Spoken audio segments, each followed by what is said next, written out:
Perkenalkan, ini Pak Restu. Pak Restu khawatir dengan banyaknya berita hoaks yang beredar di media sosial dan dibaca oleh peserta didiknya. Pak Restu tahu berita hoaks bisa berakibat sangat buruk, seperti perpecahan dan keresahan yang tidak beralasan. Cara terbaik untuk mengantisipasinya adalah meningkatkan kemampuan literasi peserta didik. Orang yang memiliki kemampuan literasi yang baik tidak hanya mampu memahami informasi, ia juga mampu mengevaluasi dan memverifikasi kebenaran informasi. Selamat siang anak-anak. Apa kabarnya hari ini? Baik. Kelas dimulai dengan Pak Restu memberikan pertanyaan pemantik. Pada kesempatan kali ini kita akan belajar tentang mengidentifikasi informasi dalam teks berita. Pak Restu akan mengawali dengan sebuah pertanyaan. Berita apa yang sedang viral akhir-akhir ini? Dan dari mana kalian mendapatkannya? Silakan acungkan tangan. Silakan Yunda. Ada makhluk mirip Putri Duyung muncul di pantai utara Jawa, Pak. Wow. Putri Duyung. Selanjutnya? Saya, Pak. Ya, yang tadi saya forward di grup, Pak. Katanya, Pak, kiamat tahun depan, Pak. Ibu saya di grup keluarga. Kiamat tahun depan. Berikutnya, silakan Fatan. Berita media sosial mau ditutup, Pak. Ini banyak jadi obrolan deh di mana-mana. Tapi nggak tahu deh dari mana. Media sosial ditutup. Selanjutnya anak-anak, Saya, silakan Pak. tayang. Ibu saya heboh, Pak. Katanya panci aluminium itu berbahaya untuk kesehatan. Emang iya? Nggak tahu deh. Panci berbahaya ya. Terakhir anak-anak. Saya, Pak. Ya, Nadif. Ada artis bagi-bagi HP gratis, Pak. Tadinya saya kaget. Taunya penipuan. Nah, anak-anak, dari kelima berita ini, kita akan coba pilih satu berita yang akan kita bahas bersama. Silakan tunjukkan jari kalian berdasarkan angka dalam berita yang dipilih. 1, 2, 3. Ternyata banyak yang memilih berita tentang penutupan media sosial. Berita nomor 3 ya. Kita coba cari sama-sama yuk berita tentang penutupan media sosial. Berita penutupan media sosial.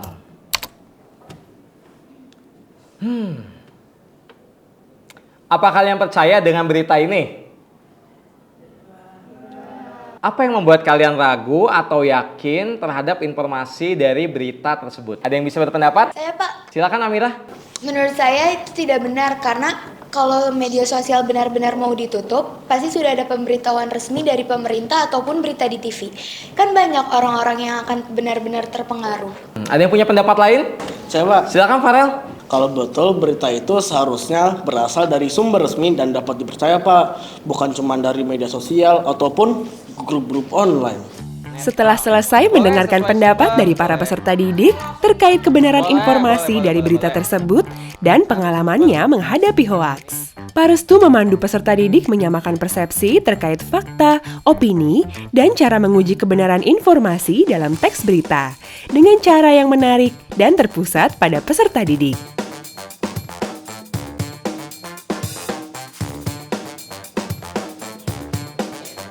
Baik, jadi paham ya cara membedakan fakta dan opini serta cara menguji kebenaran informasi. Setelah memastikan peserta didik paham, tentu saja praktik menganalisis teks langsung diterapkan oleh Pak Restu di kelas. Peserta didik diminta untuk mencari sebuah berita yang berkaitan dengan topik yang ditentukan. Setelah itu, peserta didik diminta untuk membaca dan menganalisis berita yang telah ditemukannya. Pak Restu juga sudah menyiapkan lembar kerja untuk membantu peserta didik menganalisis berita tersebut. Hasil analisis kalian dalam lembar kerja yang Pak Restu bagikan. Ketika Paham mengerjakan semuanya? tugas, peserta didik dipersilahkan menggunakan gawai masing-masing untuk mencari sumber relevan secara mandiri. Oh, pernyataannya harus kita cek nih kebenarannya. Sebentar, aku cari internet dulu ya. Tapi kayaknya aku pernah denger di berita deh. Gimana kalau kita cek di situs yang terpercaya? Misalnya Kementerian Kesehatan. Boleh tuh, biar tambah yakin kan sama informasinya.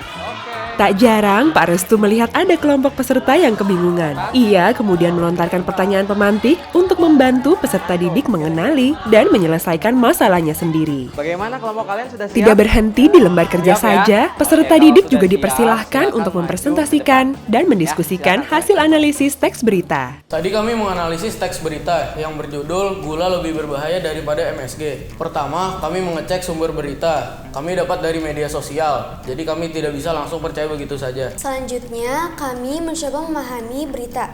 Berita ini menggunakan judul yang memunculkan kekhawatiran. Bisa membuat ketakutan berlebih kepada gula atau bahkan membuat kita berpikir boleh makan MSG sebanyak mungkin.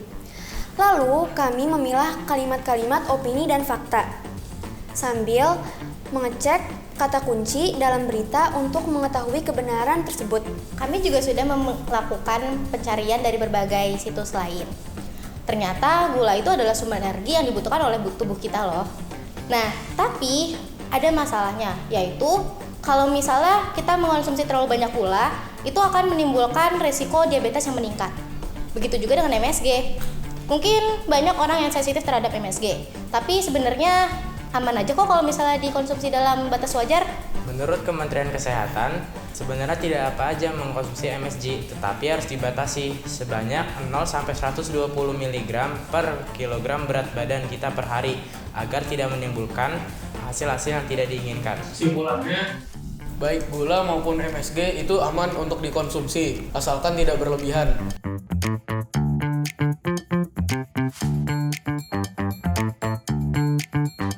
Kelas ditutup dengan refleksi. Peserta didik diberi kesempatan menyampaikan kendala yang dihadapi selama pembelajaran dan mempersilahkan peserta didik lain memberikan solusinya. Coba experience baru. Pak Restu juga memandu peserta didik mengungkapkan inspirasi yang didapat pada pembelajaran hari ini. Ternyata kita tidak boleh langsung percaya pada berita yang ada di media sosial ya Pak. Banyak berita yang terlihat benar, tapi fakta tidak seperti itu. Kita juga harus memastikan informasi yang kita baca berasal dari sumber resmi dan terpercaya. Kalau kita tidak berhati-hati, kita dapat ikut menyebarkan berita hoaks yang membuat orang lain celaka. Sekarang saya lebih siap untuk mengecek kembali informasi yang ada di media sosial. Jadi, sekarang masih mau percaya pada berita hoaks?